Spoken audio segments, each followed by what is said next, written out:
This episode of Life Accelerated is brought to you by Equisoft, a leading global provider of end-to-end cloud-based solutions with deep domain expertise in the life insurance industry. To learn more, visit equisoft.com. The overall digital transformation, it's about laying a modern foundation for our operations, empowering our employees and customers, and positioning ourselves for sustainable growth and improved competitiveness in the market. I'm Anthony O'Donnell, and this is Life Accelerated, a podcast for life insurers striving to achieve digital transformation. Boston Mutual Life's story began in 1891, and today the company is undergoing a digital transformation focused on developing a superior customer experience. In the past few years, Boston Mutual Life has journeyed towards a customer-centric culture that balances technology and human touch, and a crucial part of that has been building a scalable technology environment to enable and support growth. In this episode of Life Accelerated, I speak with Jennifer King, Boston Mutual Life's Vice President of Customer Experience, about the strategic imperatives facing Boston Mutual Life, the company's ongoing digital transformation initiatives, and what those initiatives will mean for policyholders and associates.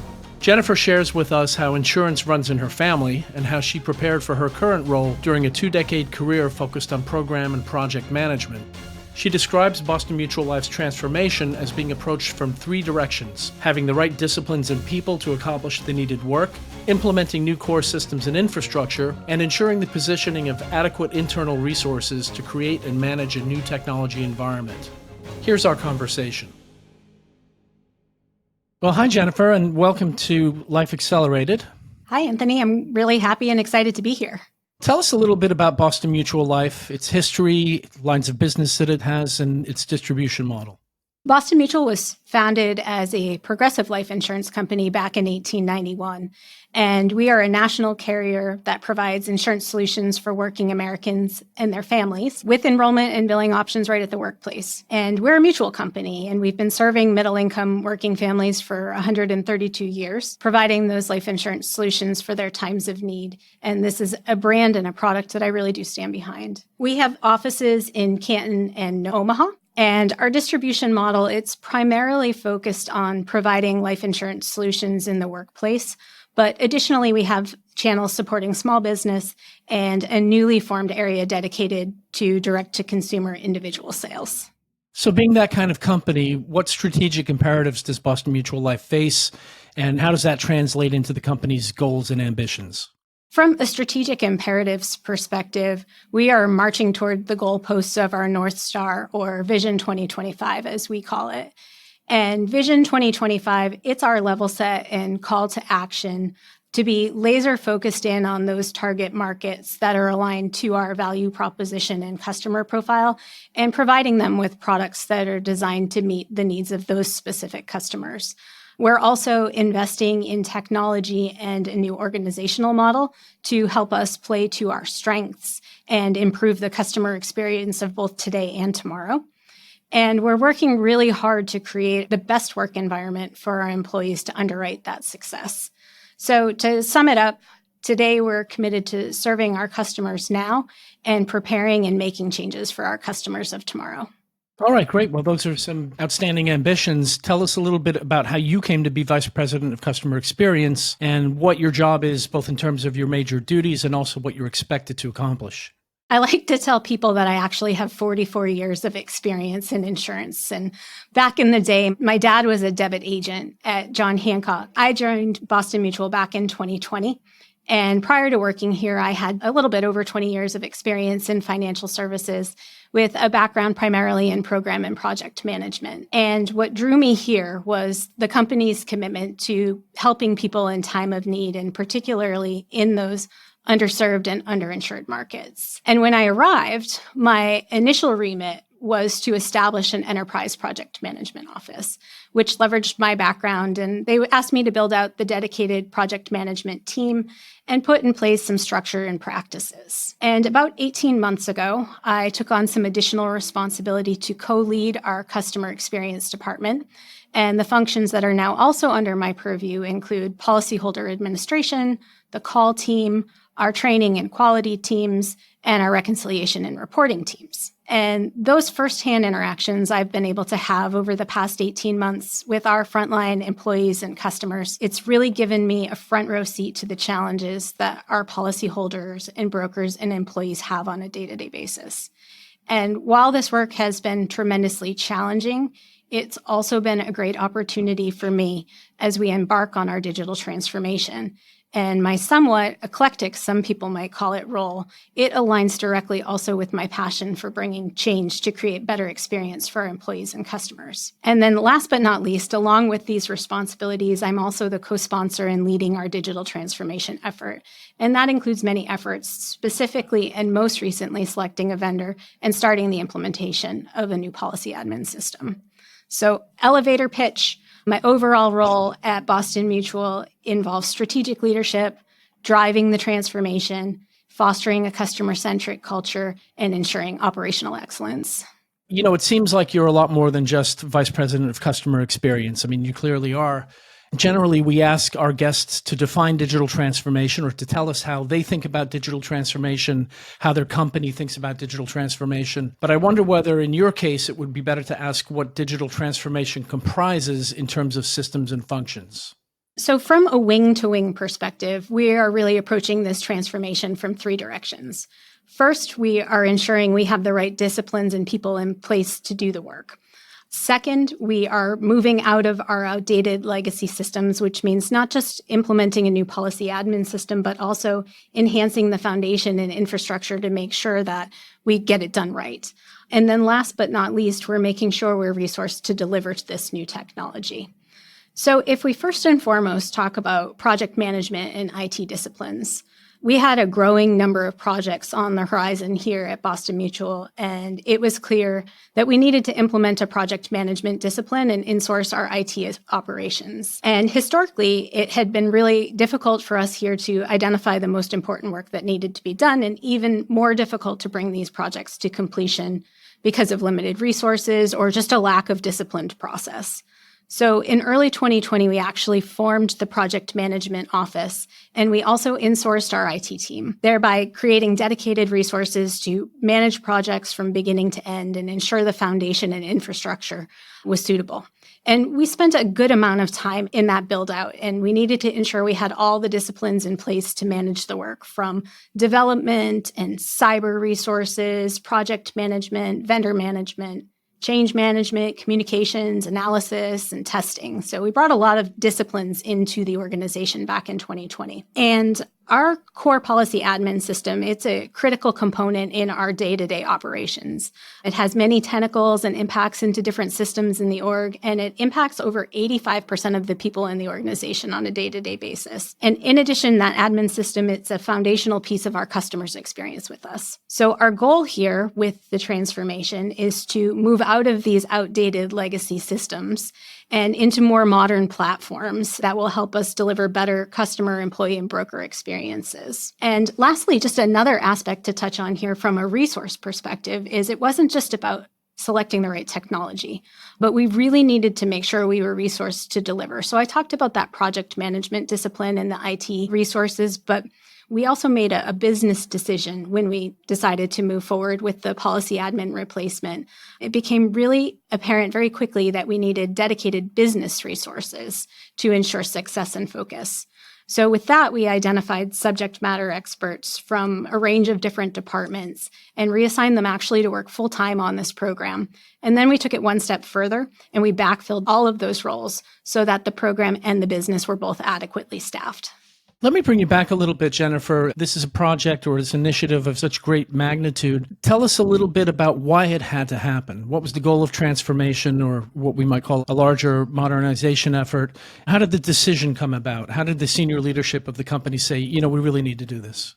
So we really have three overarching goals here. Firstly, we want to enhance our customer experience. We knew we needed to modernize our systems, and we wanted to improve our employees' ability to service our customer. And actually, there's four. We needed to enable the growth and scalability. So first, from that customer experience perspective, we just have a really simply stated goal. We want to be easy to do business with for our policyholders, for our brokers, and for our employers and plan sponsors. easy to do business with us means effortless and frictionless interactions with our customers. And it's about meeting our customers where they want to be met. And insurance, it should be set it and forget it. And once our customers have enrolled and set up their billing, the insurance should really be out of sight and out of mind. And they may need to call us every now and again if something's changed. But the goal is to create such a smooth experience that they don't need to spend their time worrying about their insurance. However, when our customers do need us, we are really hyper-focused on providing them with options and letting them choose how and when they want to do business with us. And if they prefer to go online and self-serve in a portal, they're going to have that option.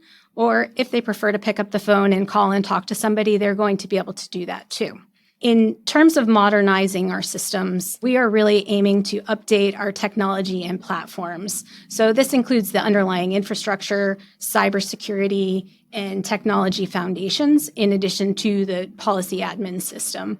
And we're not really unlike many other carriers out there, and our industry tends to have some older systems. But we do realize that modernizing our systems, that's absolutely crucial to aligning with evolving customer needs and industry standards. In terms of improving our employees' ability to serve the customers, we look at this through the lens of deploying technology to the process so that we can deploy our people to the customer.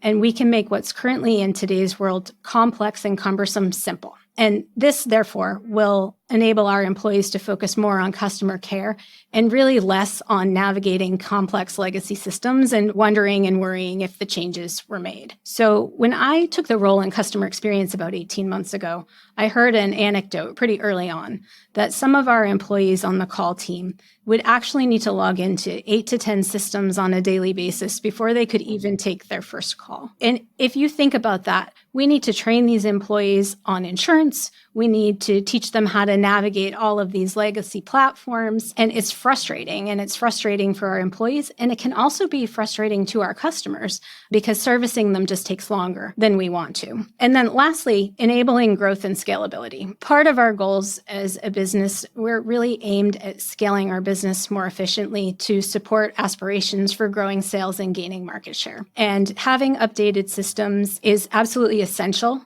to our ability to effectively scale and support these objectives.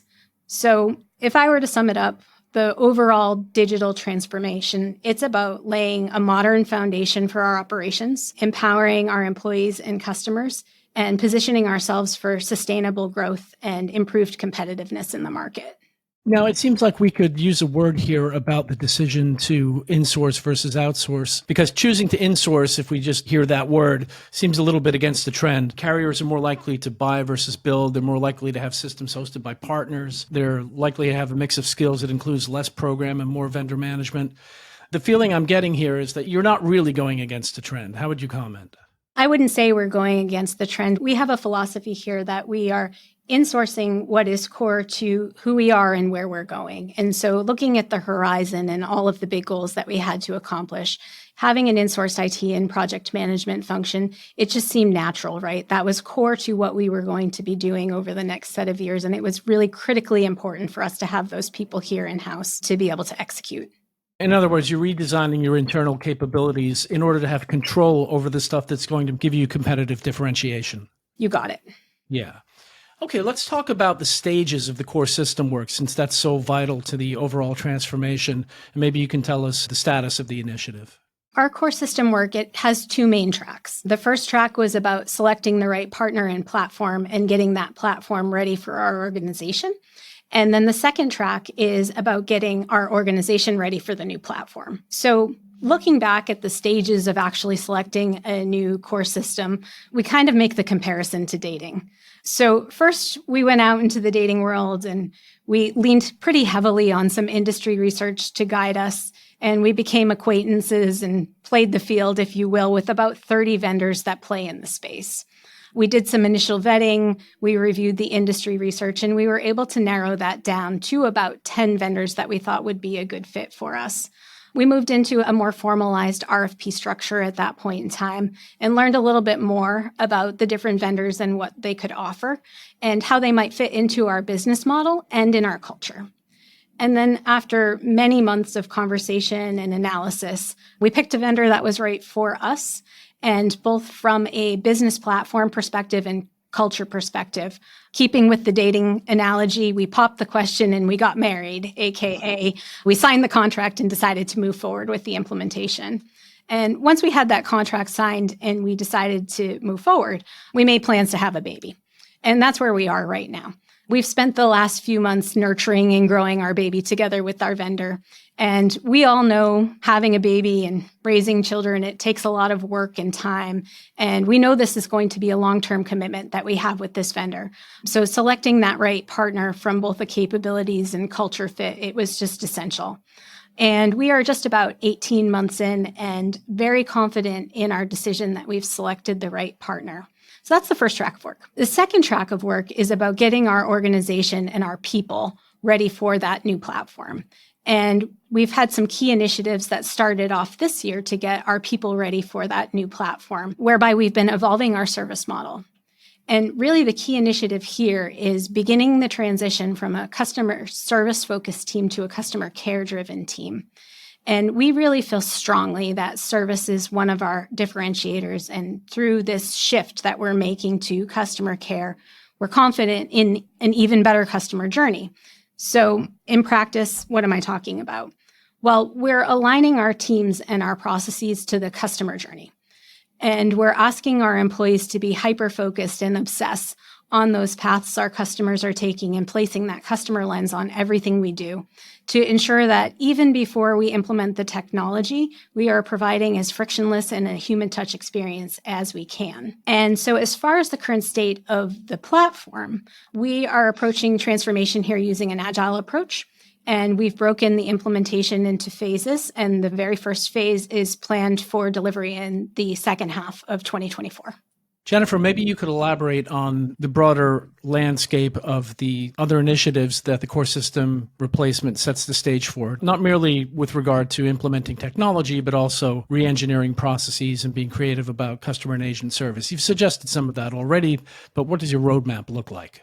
So our president, CEO, and chairman, Paul Caranto, he has set the vision for us to really dream big. And we have big dreams to grow sales, gain market share, provide that high quality human touch experience that I'm talking about, and best supporting our employees to deliver that. And we knew that we couldn't achieve those big dreams on our legacy systems and processes. So there's some foundational efforts underway to get us ready for this digital transformation efforts. And we actually started back in 2020. We established the project management discipline. I talked about that. We insourced our IT department and simply stated we knew that in order to achieve these big dreams that Paul was asking us to dream, we couldn't get there from where we were. Our legacy platforms were outdated and it limited our ability to serve. Our time to market on hires was too long. There was no path to scale. And we were facing some tremendous challenges in hiring. And so we knew in order to meet those dreams, we needed to be able to scale in a more efficient way. And about 2 years ago, we kickstarted this digital transformation, like I mentioned, selecting the vendor. But in parallel, we have been in the process of updating some other smaller foundational pieces to continue to evolve with the changing times. And that was honestly also accelerated by the pandemic. The timing was right for us to move forward on the policy admin implementation, and we had that on the radar for a while, but there were some other foundational pieces that we needed to get underway. So some examples of that were implementing a cloud-based phone system, upgrading from Windows 7 to Windows 11, deploying mobile devices for all of our teams, and making enhancements to our infrastructure and security capabilities. I wanted to ask you something that was a topic that you and I discussed in a previous conversation. I thought you had some really good thoughts on it. As you apply new technologies, new business processes, and customer service features, do you think there's a danger in dehumanizing processes? Or to put it a different way, how do you avoid doing that? So my role is overseeing both elements of the implementation and leading the customer experience departments. And that has actually given me a tremendous amount of empathy for what our customers' experience is, as well as our employees. And this has been truly game changer, I think, for me and for our organization. And I've learned and I've seen firsthand that both technology and human touch are imperative to the success of our business, and one doesn't necessarily outweigh the other. The technology advancements, they're absolutely crucial to the success of our business, and especially in today's fast-paced lifestyle where customers just frankly expect instant results. They want to be able to log in at 9 o'clock at night and process a change. But we are also really carefully considering what pieces of the process should be automated versus the pieces that still require a human touch. And we understand that our employees bring tremendous value, and we see technology as a way to enhance rather than replace the customer service skills. And with the benefits of the new system and the work we're doing now for our future state, our employees will be able to spend less time navigating tech and workarounds and more time directly servicing our customers or even innovating to find new and better ways. So it really comes down to people for us. The technology, it's just the tool that's going to make our employees' job easier and help them serve our customers even better. And for our customers, the tech will be there to provide them with real-time information and process basic requests in a timely and efficient manner. And we're really lucky here. We have a passionate base of employees who truly care about taking care of our customers, and we refer to them as our secret sauce. So while the transformation, it's going to change how we do things technically and from a process perspective, it's not going to change who we are and how we serve our customers with that human touch, high quality experience for them. So it's a balance, really. Tell me a little bit about how you've managed change and how you've gotten employees used to change. And it sounds as if your employees have kind of celebrated what you've achieved because it's making their jobs easier. And maybe as a last comment, how the leadership is looking forward to the fruits of transformation. We've said all along that the key to success of this transformation is winning the hearts of the employees. The technical piece of the implementation and the digital transformation, that's actually not the hard part. It is hard, don't get me wrong, but the hard part is winning the hearts of the employees. And what this boils down to is change management and communication. Getting our employees to buy into the why we're doing this and the with them, or the what's in it for them. The change discipline management, getting our people ready for the platform, it is truly the most challenging piece of this transformation. So we've hired a dedicated director of change management here to help us succeed. And we're focusing in on change mindset rather than getting caught in the dogma of change process. And our approach is allowing us to be agile and focus in on the steps that are right in front of us and what needs to be solved and communicated now. We keep the future in our sights, but we're not spending excessive amounts of time creating a plan and creating a process for something that's too far in the distance and not yet clear. And we know that our employees are really going to play the most important role in this transformation. Getting them excited and getting them ready for the changes ahead is what I'm here to do. And what needs to be stated is even as we progress on the digital transformation and we get better at what we do and how we do it, we will always be a life insurance company, always acting in the best interests of our policyholders and working Americans. And we're not going to change that. And from a leadership perspective, we are really viewing ourselves here on the precipice of the transformation. And the path to the finish line is to make sure we're leveraging our strengths and who we are as an organization and playing to our strengths. It's ultimately going to make it easier for us to be there for our customers in their times of need, which then in turn makes our employees feel good, strengthens our culture, and helps us to continue to attract new talent as the opportunities arise. I truly feel, and other leaders in this company feel, that our future is so incredibly bright and opportunities are limitless. And I am honored to be here at this really important time in our company's history, leading this change for our employees, our policyholders, and brokers. Well, Jennifer, thank you for being a guest on Life Accelerated. Thanks, Anthony. I really enjoyed talking to you today. My conversation with Jennifer was very interesting just as a story about a transformation effort that she's leading, but it was especially interesting to hear that story from an enterprise project management perspective. It was also gratifying to hear Jennifer affirm technology as a tool that emphasizes rather than obscures the human element. I also found it rewarding to hear her take on the importance of the human element of change management during a large transformation effort. Jennifer insists that Boston Mutual Life's employees already serve as a kind of secret weapon for success, but she also takes very seriously the need to win their hearts and minds to the commitment of a technology transformation. If you would like to know more about how to drive your own successful digital transformation, visit equisoft.com/lifeaccelerated.